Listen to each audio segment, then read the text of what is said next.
The Jewish Channel's Week in Review. Mahmoud Ahmadinejad, protesting clowns, and European walkouts all in the space of an hour at Durban 2. Football's New York Jets face another problem with the Jewish community. And on Yom HaShoah, Jews gather in different ways to remember the Holocaust.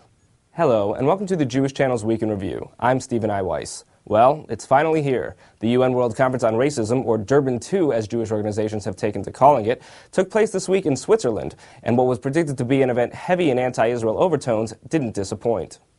Iranian President Mahmoud Ahmadinejad was the only head of state to attend the event, and in his speech delivered in his native Persian, he denounced Israel as, quote, a totally racist government in the occupied Palestine, and invoked the Holocaust in declaring the founders of Israel, quote, resorted to military aggression to make an entire nation homeless on the pretext of Jewish sufferings, and in fact, in compensation for the dire consequences of racism in Europe, they helped bring to power the most cruel and repressive racist regime in Palestine.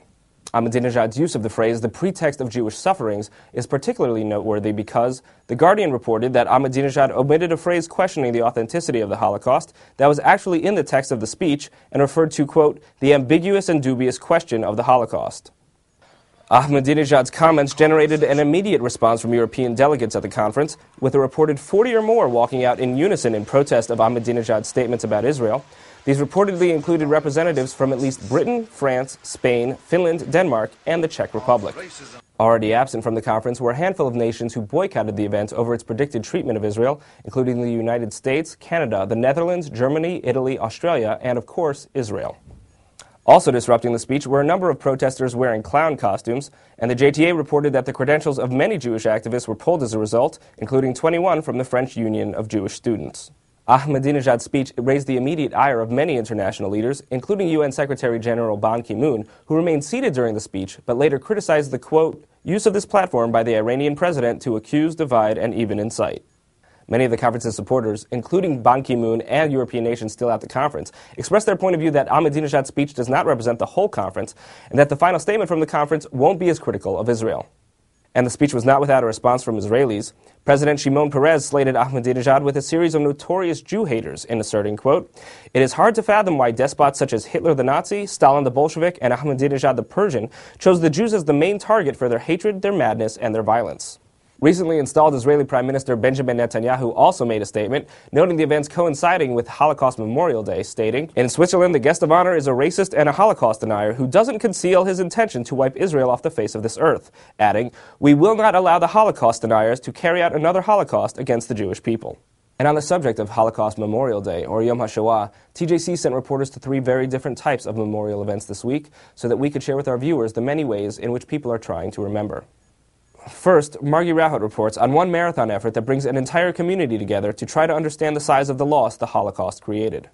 19 congregations gathered as one on the Upper West Side of Manhattan on Holocaust Memorial Day to read the names of those who died in the Holocaust throughout the night and day.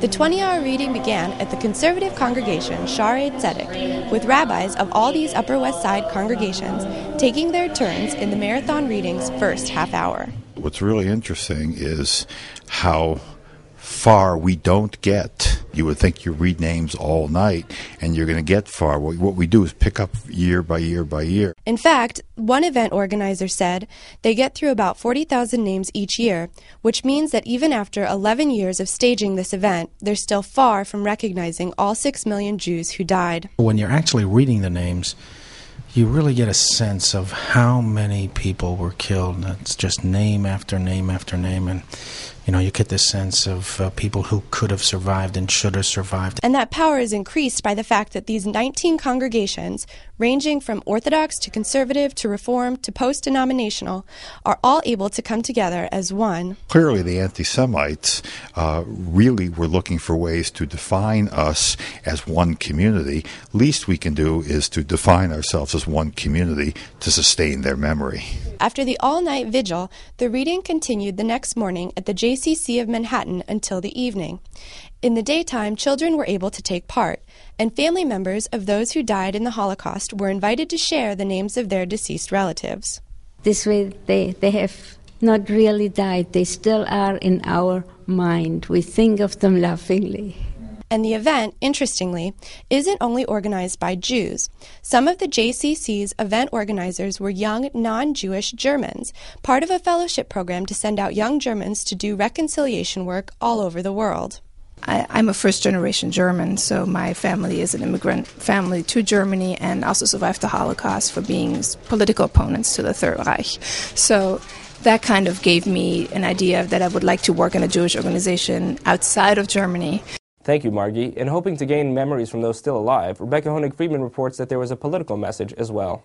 While Yom HaShoah is typically thought of as a day to remember the Holocaust, the survivors and children of survivors who gathered at the Museum of Jewish Heritage in New York presented a message of what the lessons of the Holocaust mean for the broader world. It's important that these young people and you folks remember.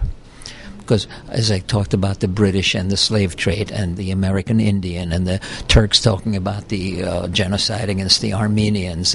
Celia Kenner, a survivor who went into hiding and was taken in by a non-Jewish Polish family, related how her story of being saved by non-Jews emphasizes the importance of crossing beyond religious and ethnic boundaries. How can I not tell this to children of today, to learn, to be helpful, and tolerate kids of all faiths and all colors? A museum representative noted that this message of universal tolerance and guarding against oppression of all peoples is common among the survivors who work with the museum. And they say things like, when I watch the news about Darfur, I think about my own family, and a baby's cry is a baby's cry.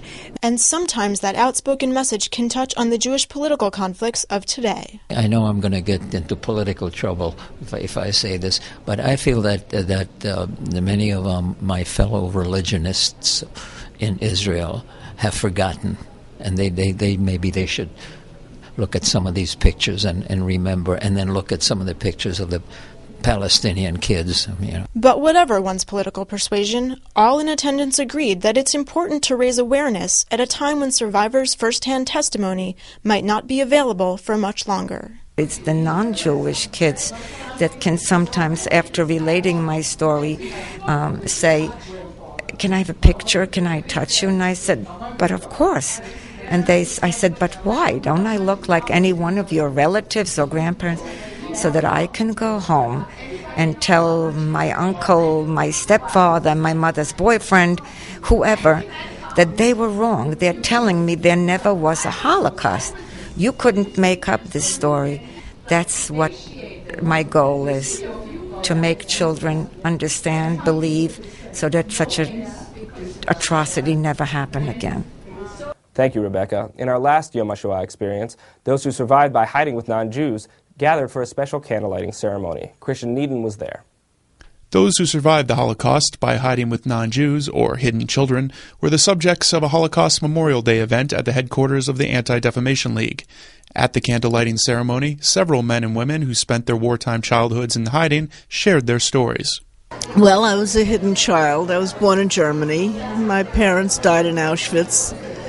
I was hidden in France for 2 years and smuggled out. Such stories inspired journalist Erin Einhorn to investigate her late mother's own story of survival as a hidden child in her memoir, The Pages in Between. Einhorn was an invited speaker at the ceremony and used it as an opportunity to reinforce the importance of Holocaust remembrance.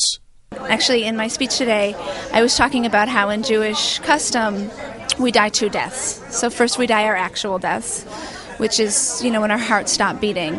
And then we die a secondary death, which is the death of being forgotten. Thank you, Christian. Now to end our broadcast on a lighter note, the New York Jets had their second recent run-in with the Jewish community this week, when it was revealed that the National Football League had scheduled their home opener on Rosh Hashanah, with their next game having a kickoff time just hours before Yom Kippur.